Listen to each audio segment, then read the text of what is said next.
जानते हैं इल्म की अहमियत। आज लोग तमाम तरीके की बातें किया करते हैं, लेकिन आप जानते हैं ओहद बदर के मौके पर कुछ कुफार पकड़े गए थे। जब वो पकड़े गए ना तो उनको कैद कर लिया गया। उनसे कहा गया, ऐ कुफार, ऐ लोगों, तुम जिजिया दो, तुम जुर्माना भरो और आज़ादी का परवाना लो। कुछ लोग थे जो जिजिया नहीं दे सकते थे, जो जुर्माना नहीं भर सकते थे। जानते हो मेरे मुस्तफ़ा ने क्या इरशाद फरमाया था? मेरे मुस्तफ़ा ने फरमाया था कि मेरे बच्चों को तालीम दे दो और आज़ादी का परवाना ले लो।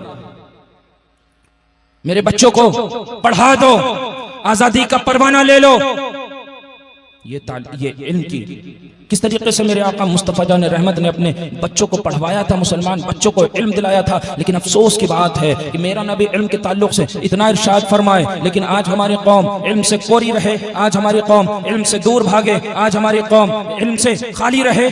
बड़े अफसोस की बात होती है। अक्सर सोशल मीडिया पे देखने को आता है, अक्सर लोग कहा करते हैं कि मुसलमान इल्म के मामले में पीछा है, मुसलमान जाहिल है, मुसलमान को कुछ नहीं आता, मुसलमान इल्म नहीं हासिल करता। आज हमारे पास मदरसे भी हैं, हमारे पास कॉलेजेस भी हैं, हमारे पास स्कूल्स भी हैं। हम स्कूल्स में भी जाएं, वो भी तालीम हासिल करें, मदारिस में जाएं, वो भी तालीम हासिल करें। आज हमें दोनों तालीमों की जरूरत है। हम दोनों तालीमों को हासिल करें, हम इल्म नाफ़े को हासिल करें। जो भी इल्म नाफ़े है, हम तमाम इल्म नाफ़े को हासिल करें, क्योंकि मेरे मुस्तफ़ा ने एक इरशाद, एक दुआ की थी। मेरे मुस्तफ़ा ने अर्ज किया था, ऐ परवरदिगारे आलम, मुझे इल्म गैर नाफ़े से महफूज फरमा, औज़ु बिका मिन इल्मिल्लाह यनफ़ा। ऐ परवरदिगारे आलम, मुझे इल्म गैर नाफ़े से महफूज फरमा। तो जो इल्म गैर नाफ़े है हम उससे बचें, लेकिन जो इल्म नाफ़े है हम उन तमाम इल्म को हासिल करें।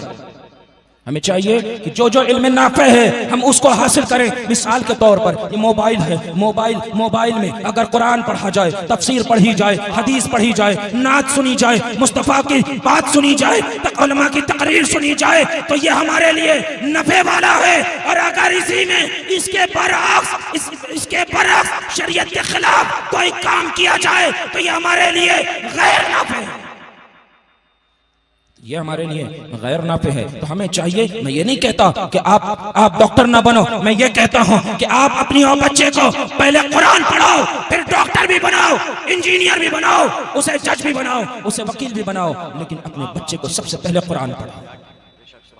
सबसे पहले अपने बच्चे को कुरान पढ़ाओ। लोग कहते हैं बेटी मत पढ़ाओ, मैं कहता हूँ अपनी बेटियों को भी डॉक्टर बनाओ, ताकि हमारी बहन बेटियों को जरूरत पड़े तो इस्लाम की शहजादी उसकी तकलीफों को दूर कर सके।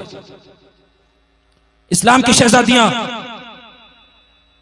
शहजादियों की तकलीफों को दूर कर सके। अल्ट्रासाउंड की बात आए तो इस्लाम की शहजादियां अल्ट्रासाउंड करें। अगर डिलीवरी की बात आए तो इस्लाम की शहजादियां ही डिलीवरी करें। कोई गैर मर्द इस्लाम के किसी शहजादी के जिस्म के किसी हिस्से को ना देख सके।